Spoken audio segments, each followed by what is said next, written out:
আমন্ত্রণ। আজকে চট্টগ্রামে আপনাদের সঙ্গে আছি আমি সাইফুদ্দিন রবিন।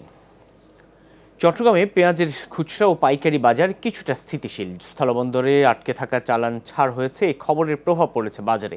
খুচরা বাজারে কেজিতে 10 টাকা কমেছে দাম। কিছুদিন পর পর বাজারে এমন অস্থিরতায় ক্ষুব্ধ ভোক্তারা। আমদানি নির্ভরতা কমিয়ে দেশে উৎপাদন বাড়ানোর পরামর্শ তাদের। চট্টগ্রামের খুচরা বাজারে দুদিন আগেও ভারতীয় পেঁয়াজের দাম ৭৫ টাকা ছাড়িয়ে গিয়েছিল। স্থলবন্দর সমূহে আটকে পড়া চালান দেশে ঢোকার খবরে দাম কমেছে কিছুটা। ভারতীয় পেঁয়াজ ৬০ থেকে ৬৫ টাকা আর দেশি পেঁয়াজ ৭৫ থেকে ৮০ টাকায় বিক্রি হয়েছে দিনভর। ভারত রপ্তানি বন্ধ ঘোষণার পর সংকটের আশঙ্কায় বাড়তি পেঁয়াজ কিনে মজুত করতে দেখা গেছে ক্রেতাদের অনেককে। তবে দাম কিছুটা কমায় পাল্টেছে সে প্রবণতা। 200 টাকা আগের মতো কোনো হয়ে যাবে কিনা এটা নিয়ে ওরা আসলে আমার মনে হয় যত সম্ভব এই বয়টার কারণে ওরা এটা কিনতে বাধ্য হয়েছে। ইন্ডিয়াতে তো বর্ডার যে মালগুলো আটকানো আসলে এগুলো ছাড়ি দিছে, এখন আবার পেঁয়াজের দাম কমতেছে। ক্রেতাদের দাবি, করোনাকালে আর্থিক সঙ্গতি কমেছে অনেকের। এ অবস্থায় পেঁয়াজের চড়া দামে উদ্বিগ্ন তারা। বিত্তবানরা বেশি পরিমাণে কিনে মজুত করলেও বিপাকে নিম্ন ও মধ্যবিত্তরা। আগের তুলনায় পেঁয়াজ কিনছেন অর্ধেক।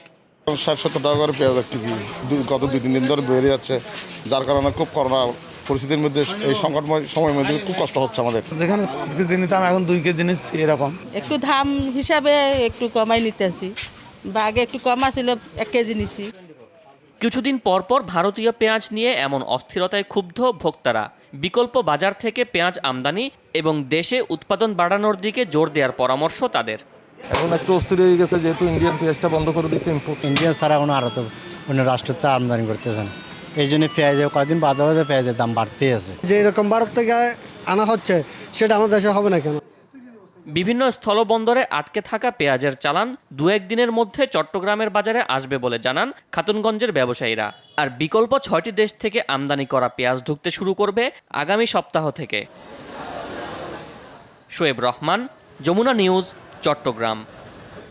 আরও জানাতে চট্টগ্রাম থেকে যোগ দিচ্ছেন সহকর্মী শোয়েব রহমান, যাচ্ছি তার কাছে। শোয়েব, জানতে চাই, আপাতত পেঁয়াজের দর তো কিছুটা স্থিতিশীল, বেড়ে যাওয়ার সম্ভাবনা কতটুকু দেখছেন এবং নিয়ন্ত্রণে রাখার ক্ষেত্রে কোনো উদ্যোগ লক্ষ্য করছেন কি?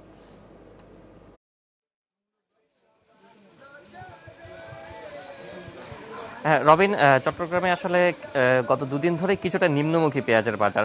৭৫ থেকে ৮০ টাকা যে পেঁয়াজ উঠেছিল সেটি এখন নেমে আজকে ৬৫ থেকে ৬০ টাকা দরে বিক্রি হচ্ছে।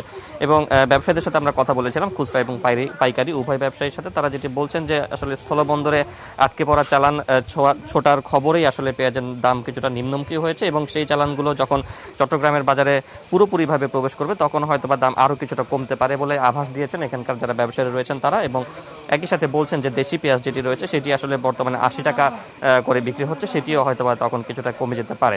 এবং সেক্ষেত্রে তারা যে আরেকটি বিষয় বলছেন যে প্রথম দিকে যখন দাম বাড়তে শুরু করে তখন ক্রেতাদের মাঝে এক ধরনের আতঙ্ক ছিল, তারা বেশি পরিমাণে পেঁয়াজ কিনে মজুত করছিলেন, সেটিও একটি কৃত্রিম চাপ সৃষ্টি করেছিল বাজারের উপরে।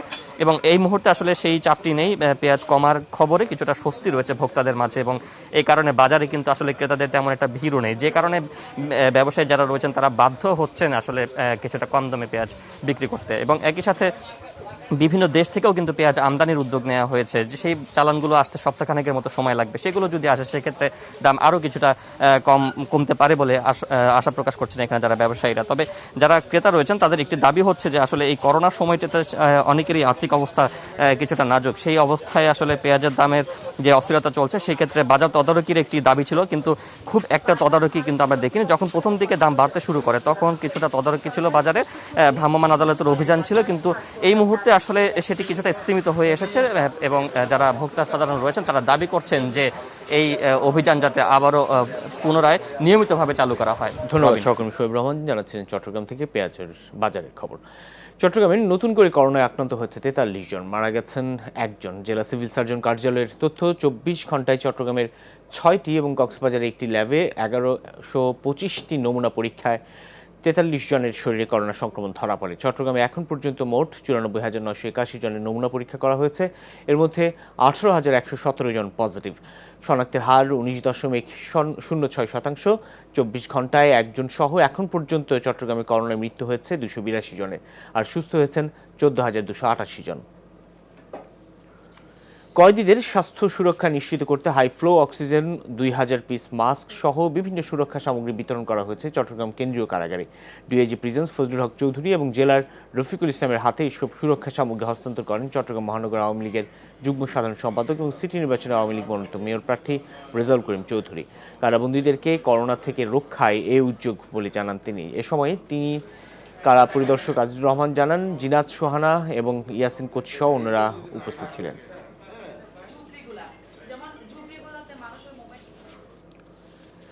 এবার বন্দরনগরীর সড়ক ও ফুটপাত দখলমুক্ত করতে মাঠে নেমেছেন চট্টগ্রাম সিটি কর্পোরেশনের প্রশাসক খোরশেদ আলম সুজন। স্কুটি নিয়ে ছুটছেন, নিজেই সরিয়ে দিচ্ছেন দখলদারদের। সড়ক ও ফুটপাত যে কোনো মূল্যে চলাচল উপযোগী করার ঘোষণায় খুশি নগরবাসীও। বন্দরনগরীর নিমতলা থেকে বড়পোল সড়কের একাংশের চিত্র এটি। দখল হয়ে যাওয়ায় 4 লেন সড়কে গাড়ি চলছে 1 লেনে, ফুটপাতও বেদখল, ফলে হাঁটার জো নেই। চট্টগ্রাম মহানগরীর বেশিরভাগ সড়ক এবং ফুটপাতের চিত্র একই। এসব অনিয়ম বন্ধে কখনো কোনো পদক্ষেপ দেখা যায়নি। তবে দায়িত্ব নিয়েই সড়ক ও ফুটপাত দখলমুক্ত করতে কঠোর অবস্থানে চট্টগ্রাম সিটি কর্পোরেশনের প্রশাসক খোরশেদ আলম সুজন। স্কুটি নিয়ে ঘটনাস্থলে ছুটছেন, নিজেই সরিয়ে দিচ্ছেন দখলদারদের।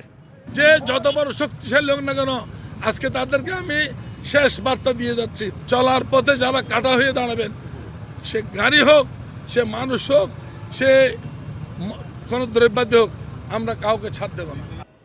প্রশাসকের এমন উদ্যোগে খুশি সাধারণ মানুষ। সড়ক ও ফুটপাত দখলমুক্ত না হওয়া পর্যন্ত অভিযানের দাবি তাদের। ইট বালি কংক্রিট ফেলে রাখছে, এদেরকে বলার পরও সরাচ্ছে না। এগুলো যদি আমাদেরকে মুক্ত করে দিতে পারে, আমরা একটু শান্তি পাইতাম। 200 টাকা করে একটা গাড়ির থেকে নিচ্ছে পুরো রাতটা দখল করে বসিয়েছে। রাস্তাঘাট দেখতেছি একদম পরিষ্কার করে ফেলতেছে, আগের মেয়ররা এরকম করে নাই। সড়কে অব্যবস্থাপনার কারণে বন্দরনগরীর ভয়াবহ যানজট, পরিবহন চলাচলে নৈরাজ্য সহ অন্যান্য সমস্যা সমাধানেও কার্যকর পদক্ষেপ চান ভুক্তভোগীরা। জায়গাগুলো দখল করে নিয়েছে কে? কোনো না কোনো গাড়ির কোম্পানি দখল করে নিচ্ছে। উচ্ছেদ করলে হয়তো বা খুঁটিনাটি হালকা ক্ষতি হয়, ক্ষতি হলে ওরা কিন্তু সমাধান এসে যাবে। সামান্য জোয়ার আসলে এখানে পানি জমে যায়, এটা নিয়ে একটু কাজ করা সরকারের কাছে বিনীত অনুরোধ। গত 24 আগস্ট থেকে নগর সেবায় ক্যারাভ্যান নামে ব্যতিক্রমী এ কর্মসূচি শুরু করেন নবনিযুক্ত এই প্রশাসক। গাড়িবহর ছাড়া স্কুটি চালিয়ে ঘটনাস্থলে পৌঁছে তাৎক্ষণিক সমস্যা সমাধান করাই মূল লক্ষ্য বলে দাবি তার। শোয়েব রহমান, যমুনা নিউজ, চট্টগ্রাম। সরকারি বেসরকারি বিভিন্ন প্রতিষ্ঠানে চাকরি দেওয়ার কথা বলে বিভিন্ন জনের কাছ থেকে প্রায় 70 লাখ টাকা হাতিয়ে নেওয়ার অভিযোগে ইব্রাহিম নামে এক প্রতারককে আটক করেছে মহানগর গোয়েন্দা পুলিশ। ভোরে চাঁদগাঁও এলাকা থেকে গ্রেফতারের পর তার কাছ থেকে ভুয়া নিয়োগপত্র সহ বিভিন্ন কাগজপত্র উদ্ধার করা হয়। পুলিশ জানায়, চাকরি দেওয়ার নামে ইব্রাহিম গত 5 বছর ধরে প্রতারণা করে আসছে। এক একজনের কাছ থেকে সর্বনিম্ন 1,60,000 টাকা থেকে 10 লাখ টাকা পর্যন্ত হাতিয়ে নিয়েছে সে। Bangladesh bank, Dutch Bangla bank, HSBC bank, Chittagong বন্দর সহ বিভিন্ন প্রতিষ্ঠানে চাকরির প্রলোভন দিয়ে প্রার্থীদের ফাঁদে ফেলত। ক্ষেত্রবিশেষ কোন প্রার্থীকে ঢাকায় এনে সাজানো ভাইভা পরীক্ষার ব্যবস্থাও করত। অনেকে ভুয়া নিয়োগপত্র দিয়েছে প্রতারক ইব্রাহিম। এ কাজে তার এক নারী সহযোগী আছে, তবে তাকে আটক করা যায়নি। ঢাকাতে নিয়ে গেছিল ভাইবা দেওয়ার জন্য। ওখানে একটা রেস্টুরেন্টের 2 জন লোক বসাইছে, বসার খাওয়া দাওয়া শেষে বলতেছে, আচ্ছা আপনি হোটেলে বসান, আমরা পরে জানাবো। প্রথমে আপনি এই 75,000 টাকা দিবেন, আমি আপনাকে একটা চেক দিব, তারপর অ্যাপয়েন্টমেন্ট লেটার আসলে আপনি আবার 75,000 টাকা দিবেন, তারপর চেকটা আবার আমাকে দিয়ে দিবেন। জয়েনিং ডেট যখন চলে যাচ্ছে, বিভিন্ন রকম কথার সাথে কাজের মিল পাচ্ছি না, তখনই বুঝতে পারছি এই প্রতারক। তার মূল কাজ হলো যে এই বেকার যুবকদেরকে প্রলোভনে ফেলে টাকা নেওয়া, চাকরির প্রলোভন, যে চাকরি দিবে। এবং অনেক ক্ষেত্রেই এই ভিকটিমদেরকে তারা বিভিন্ন ব্যাংকের যে নিয়োগপত্র, ভুয়া নিয়োগপত্র এটা দিয়েছে। এর মাধ্যমেও তাদের সাথে প্রতারণা করেছে। এমনকি ঢাকায় নিয়ে গিয়ে সেখানে এই তাদের ভাইবা নেওয়া বা পরীক্ষা নেওয়া, এই ধরনের প্রতারণার আশ্রয় নিয়েছে এই ভিকটিমদের সাথে। চট্টগ্রামের ভূজপুরকে উপজেলায় উন্নীত করার দাবিতে প্রধানমন্ত্রী বরাবর স্মারকলিপি দিয়েছেন এলাকার মানুষ। ভূজপুর থানা সচেতন নাগরিক সমাজের ব্যানারে তারা সকালে চট্টগ্রামের অতিরিক্ত বিভাগীয় কমিশনার শঙ্কর রঞ্জন সাহার কাছে এই স্মারকলিপি হস্তান্তর করেন। তাদের দাবি, দেশের বৃহত্তম উপজেলা ফটিকছড়িকে বিভাজিত করে 2007 সনে ভূজপুর থানা গঠন করা হলেও 6টি ইউনিয়ন নিয়ে গঠিত ভূজপুরকে উপজেলা করা হয়নি এখনও। স্থানীয়দের সব নাগরিক সুবিধা নিশ্চিত করতে ভূজপুরকে উপজেলা ঘোষণার দাবি জানান তারা। বাংলাদেশ মানবাধিকার ফোরাম চট্টগ্রাম বিভাগীয় শাখার দ্বিবার্ষিক সম্মেলন অনুষ্ঠিত হয়েছে বন্দরনগরীতে। সম্মেলনে বক্তারা সাধারণ মানুষের কল্যাণে এবং মানবাধিকার সুরক্ষায় সবাইকে একযোগে কাজ করার আহ্বান জানান। উদ্বোধনী অনুষ্ঠানে দক্ষিণ জেলা আওয়ামী লীগ নেতা গোলাম ফারুক ডলার, ব্যবসায়ী জাভেদ আফসার চৌধুরী সহ অন্যরা বক্তব্য রাখেন। পরে অনুষ্ঠিত সম্মেলনে এসএম শহীদুল্লাহ রনিকে সভাপতি এবং প্রকৌশলী মোহাম্মদ মামুনকে সাধারণ সম্পাদক করে 101 সদস্য বিশিষ্ট নতুন কমিটি গঠন করা হয়।